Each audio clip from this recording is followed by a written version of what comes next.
buenos días, mis queridos hermanos. Que el Señor les bendiga ricamente.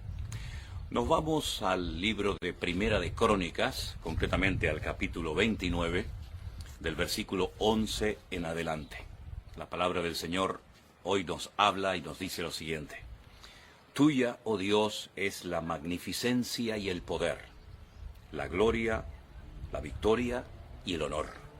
Porque todas las cosas que están en los cielos y en la tierra son tuyas. Tuyo, oh Dios, es el reino, y tú eres excelso sobre todos. Las riquezas y la gloria proceden de ti, y tú dominas sobre todo, y en tu mano está la fuerza y el poder, y en tu mano el hacer grande y el dar poder a todos.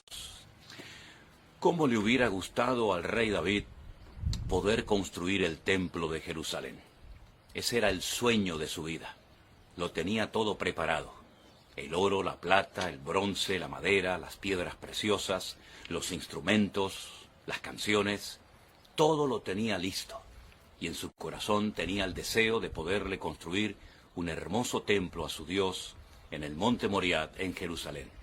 Pero Dios le dijo a través del profeta que no, que él no sería el instrumento, la persona para construir dicho templo. Él no se enoja contra Dios, él no se rebela contra el Señor, sino que acata, acepta con agrado la voluntad de Dios, porque el Señor le ha mostrado que su hijo Salomón va a ser el encargado de la construcción de dicho templo. Entonces él apoya a su hijo y le da todo lo que necesita para la construcción del primer templo de Jerusalén. En el capítulo 28 y 29 de Primera de Crónicas, vemos cómo David convoca en Jerusalén a los soldados, a los príncipes de las tribus de Israel, a todas las personas importantes, para que reconozcan que su hijo Salomón va a ser el encargado de construir dicho templo y va a ser el siguiente rey de Israel. En este caso sería el tercero. El primero fue Saúl, que fue desechado, el segundo fue David, y a continuación el rey Salomón.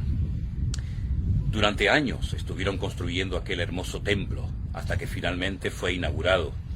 Pero el capítulo 28 y 29 de Primera de Crónicas, vemos cómo David se alegra, porque fue un día maravilloso, porque la generosidad del pueblo fue tremenda. Las personas ofrendaron, las personas dieron con una generosidad extraordinaria para la construcción de aquel templo en Jerusalén.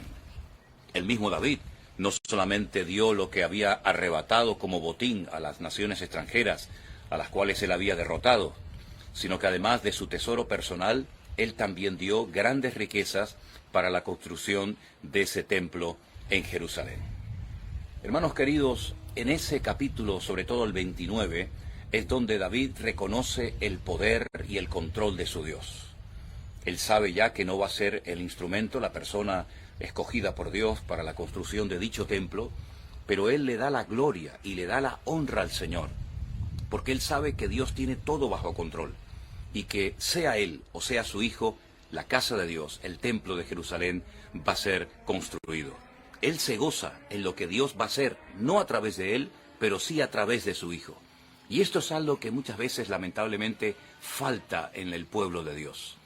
Ver cómo Dios está utilizando a otras personas, a otros ministerios, pero entran algunos en una guerra personal, en celos y en envidias, en vez de reconocer, en vez de darle gracias al Señor por lo que Dios está haciendo en otras personas y en otros ministerios, como que se enfadan y entran en una guerra absurda y ridícula, porque les gustaría a ellos también tener esa bendición, pero no la tienen, sino que tienen tal vez otra. David, ya digo, no se enfadó con Dios, no se enfadó consigo mismo, sino que él entendió que él era el instrumento para atesorar todas las riquezas y todos los materiales necesarios para la construcción del templo de Jerusalén, pero su hijo sería el que lo iba a construir. Qué importante es saber en la vida lo que Dios nos ha llamado y capacitado, y a lo que Dios ni nos ha llamado ni nos ha capacitado. Qué importante es aceptar con gusto y con agrado la voluntad de Dios, sea cual sea. Porque Dios no solamente tiene todo bajo control, como hemos dicho muchísimas veces, sino que Dios usa a las personas como quiere y cuando quiere. Y a uno los capacita para un área del ministerio y a otros para otras áreas o funciones del ministerio. Pero todos somos importantes y todos somos instrumentos en las manos del Señor.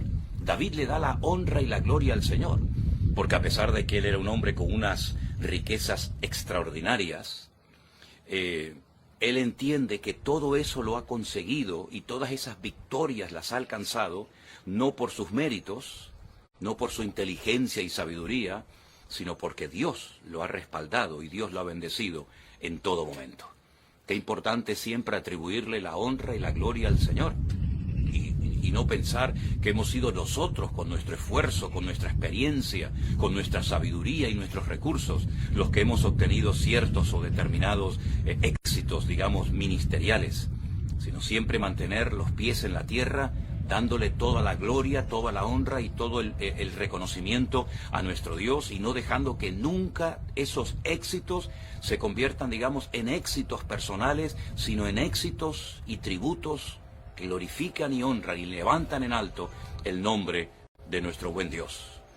Capítulo, ya digo, 28 y 29 de Primera de Crónicas son dos capítulos muy interesantes porque vemos que no solamente él se esforzó en la construcción de aquel templo, que no solamente acató la voluntad de Dios para su vida apoyando a su hijo en la construcción de dicho templo, sino que además le da la oportunidad al pueblo de poder participar en esta construcción extraordinaria. Una construcción que iba a dejar a muchos con la boca abierta, porque el primer templo de Jerusalén tuvo que ser realmente una maravilla, que dejó con la boca abierta no solamente a los que iban a entrar y a participar de ese templo, sino a todas las naciones de la tierra. Jamás se había construido un templo para Dios, aunque Dios no cabe en ningún templo, porque el cielo es su trono y la tierra es el estrado de sus pies. Pero Dios le permitió a David que pudiera construir ese templo, y entonces lo hizo su hijo Salomón, y fue una bendición durante mucho tiempo, hasta que finalmente sabemos que ese templo también fue posteriormente destruido. Hermanos queridos, vamos a gozarnos en lo que Dios nos ha permitido hacer. Y no vamos a estar frustrados, ni amargados, ni quejándonos por lo que hacen otros y no lo podemos hacer nosotros. Vamos a apoyar la obra de Dios. Vamos a gozarnos en la bendición de otros. Vamos a darle honra y gloria al Señor por lo que hemos aprendido, por lo que hemos descubierto, por lo que hemos recibido y por lo que vendrá Dios mediante en el futuro. Así que en esta mañana vamos a darle gracias al Señor y que Dios siempre guarde nuestros corazones y que nunca tengamos ni celos, ni envidias, ni entremos en esa competencia absurda y ridícula, creyéndonos que tenemos que competir contra otro ministerio, contra otra persona. Hermanos, la guerra, la lucha no va por ahí. Nuestra lucha es contra principados y contra potestades, no contra sangre y carne, no contra otras personas. Si Dios prospera, si Dios usa y si Dios bendice a otras personas más que a nosotros, gloria a Dios. Pero cada uno de nosotros hemos sido llamados para cumplir una función en el cuerpo de Cristo. La pregunta es, ¿la estamos cumpliendo? ¿O estamos más pendientes de lo que hacen los demás que lo que debería de haber hecho yo? David se jugó la vida en el campo de batalla muchas veces y le arrebató a los enemigos de Israel muchas riquezas que después las invirtió, digamos, en el templo de Jerusalén. Esa era la función, ese era el llamado. Esa era la capacidad que Dios le había dado a David, de hacer la guerra y vencerlas, y obtener recursos para el futuro templo de Jerusalén. Bueno, él entendió que Dios lo había llamado para eso, y por eso lo había capacitado y le había dado aquella unción tremenda. A su hijo lo llamó para otra cosa, y a cada uno de nosotros Dios nos ha dado una función diferente. No para competir, sino para complementarnos, para aprender a trabajar juntos, en equipo. No menospreciando a nadie, no creyéndonos superior a nadie, sino cada uno ocupando su respectivo lugar y gozándote en la función a la cual Dios te ha llamado. Vemos que el Señor es un Dios que capacita a todos, a unos para un área, a otros para otra, pero todos mirando al Señor y por supuesto dándole siempre toda la honra y toda la gloria a nuestro Dios. Al fin y al cabo, Él es el que nos hace, como dice la Biblia, ministros como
competentes. Oramos en esta mañana a nuestro buen Dios. Bendito Padre Celestial, gracias, oh Dios, por este día maravilloso que nos estás dando de vida, que aprendamos a gozarnos en lo que hacemos, que aprendamos a estar contentos y a gozarnos en la bendición también de otros, y bendecirlos, y darte gracias, porque tú usas a todos para tu gloria y tu honra, y para la extensión de tu iglesia y de tu reino sobre la faz de la tierra. Guárdanos hoy de todo peligro y de todo mal, y usa nuestras vidas como tú quieras, y el tiempo que quieras. Te damos toda la gloria y la honra en esta mañana, en el nombre de Jesús. Amén y amén. Mis queridos hermanos, gracias por seguirnos durante toda esta semana en estos devocionales que, como bien saben ustedes, a esta misma hora, de lunes a viernes, salen en directo por nuestros canales de Facebook y de YouTube. Y este fin de semana, sábado y domingo, no tenemos devocional, pero ya hemos tenido suficiente palabra durante toda la semana para ir reflexionando en cada uno de los mensajes, en cada uno de los devocionales que hemos tenido durante estos días.